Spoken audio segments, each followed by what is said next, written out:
The streets of Minneapolis were alive with Irish spirit Saturday night as the parade rolled down a crowded Nicollet Mall. It's kind of been an annual tradition to come down for the St. Patty's Parade. Shootings in recent years downtown, including a daylight shooting outside the Lions Pub on 6th Street, created a call for action. But this year, according to police, crime is down. I feel fine. Just stay in groups, not to leave anyone, don't do that. Violent crime decreased 33% compared to this time last year. Property crime is down over 14%. The number of gunshot wound victims also went down. The numbers include any incidents that happened during the Super Bowl, when thousands filled the downtown area. We've created an environment where it is safe. I know that perception sometimes may say otherwise, but the statistics bear out the facts that the first precinct is a wonderful place to go. Minneapolis Mayor Jacob Fry says he believes the decrease in crime correlates with good community engagement from police. You know, our Chief Arredondo and Inspector Frizzell, they've been making sure to be involved with the small local businesses and the people on the street on a direct level. These families are here to celebrate because whether or not you're Irish, they're proud to call this city home. The only area of crime that saw an increase was an aggravated assault that went up more than 12% compared to the same time last year. Mayor Fry said that his work isn't over and that he wants safety and accountability to continue to be priorities in the first precinct. Reporting in downtown Minneapolis, Kate Raditz, WCCO 4 News. Nearly 3 years after a Twin Cities father killed his son, people came together to remember Barway Collins. The 10-year-old's body was found in a stretch of the Mississippi River on April 11th of 2015, almost 2 weeks after he went missing. Yesterday, family, friends, and community members attended an annual remembrance ceremony at Barway's gravesite. Now we are gathered here to celebrate the life and to honor the memory of Edwin Barway Collins. It's Barway's death that has brought us together, but it's his life that we wish to remember. Pierre Collins, Barway's father, was charged and convicted of murder. A judge sentenced him to 40 years in prison. Authorities in South Florida have recovered the bodies of those killed in Thursday's bridge collapse. Wendy Gillette has more on the investigation. We finally got the last victim out. Crews removed several vehicles Saturday that were crushed when a pedestrian bridge at Florida International University collapsed Thursday. Police say the search for victims is over and that the death toll from the tragedy is confirmed as 6. All the victims have been removed from this site and taken to the medical examiners, so eventually they could be turned over to their family members. It was an emotionally wrenching time for family and friends as they waited for confirmation that their loved ones were killed. Those working to free the bodies paused for a moment of silence as the victims were removed from what was left of the 950-ton span. The complexity of what they've done here today is significant. This is the images at home on television do not do justice to how difficult the work is they had to do. The National Transportation Safety Board is heading up the investigation. A bridge engineer left a voicemail Tuesday for a State Department of Transportation worker who didn't get the message until Friday that said cracks had been discovered on the bridge. Crews were working to strengthen an area of the bridge when it collapsed.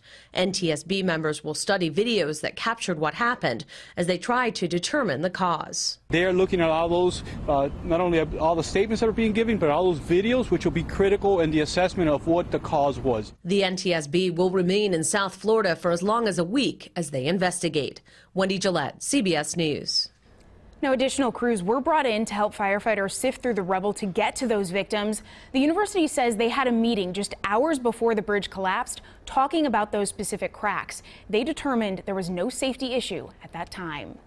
Coming up next, the Myrtle sparkle across the pond. All eyes are on this American beauty as she prepares to become British royalty. What designer may be working on her wedding dress right now?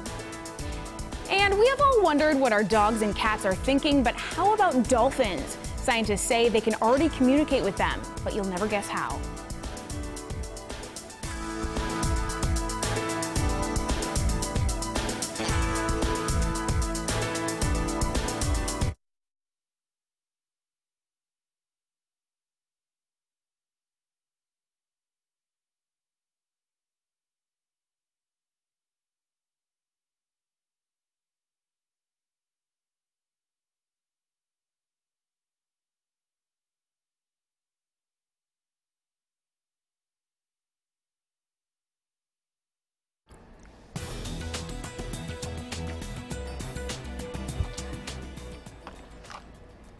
I bit my tongue last night, so I feel like I'm like, blah, blah, blah, tripping over my... Oh, lovely.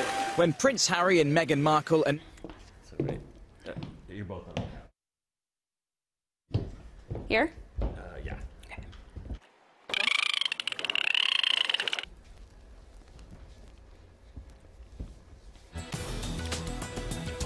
As Irish bars go, Emmett's public...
Well, we are just over 2 months away from the royal wedding between Prince Harry and Meghan Markle. I think our bosses should send us over to England so we can Okay. cover this. The guessing game is in full swing over who will design Meghan's dress. CBS News' Gavin Ramjaun has the story from Windsor, England. Oh, lovely. When Prince Harry and Meghan Markle announced their engagement last November, the speculation quickly started over who would design the Americans' royal wedding gown. Doing anyone's wedding dress is really, for me, it's always been a huge honour. Designer Stella McCartney is said to be a contender. The 46-year-old English dressmaker has created outfits for celebrity occasions before. Meghan wore one of her coats on a recent visit to Wales. I deeply respect the woman that's, going through the biggest day of her life. British brand Ralph & Russo is also reportedly in the running. The duo designed the $80,000 dress Meghan wore for her official engagement photos. Fashion experts say the venue could help determine what type of dress Meghan will go for. She and Prince Harry will marry here at Windsor Castle on May the 19th. You need to find something that's going to work for that location. It has to be regal, it has to be appropriate, but it also has to make her feel really comfortable. Many believe the bride-to-be will choose a designer near her new home. But across the pond in the US, some are still holding out hope. But if Sean's an American, we're here. We're in the phone book, yeah. And some reports suggest Meghan may wear a design from Queen Elizabeth's personal dressmaker. But palace officials are determined to keep the mystery gown a tightly guarded secret until the big day. Gavin Ramjaun, CBS News, Windsor. Now, I'm getting married next year. There was enough pressure with my mom's opinion, my aunt's opinion, everyone's opinion, to have the whole eyes across the world wondering what you're going to wear on your wedding day. I can't imagine what pressure she's under. Well, here's the good news for you. You are relatively having an easier time of it, so I guess look at it that way. I have all these designers knocking at my door, but I just, haven't decided yet. I would say speak to the Queen. Exactly. If anybody gives you any grief. And wear a tiara. Right.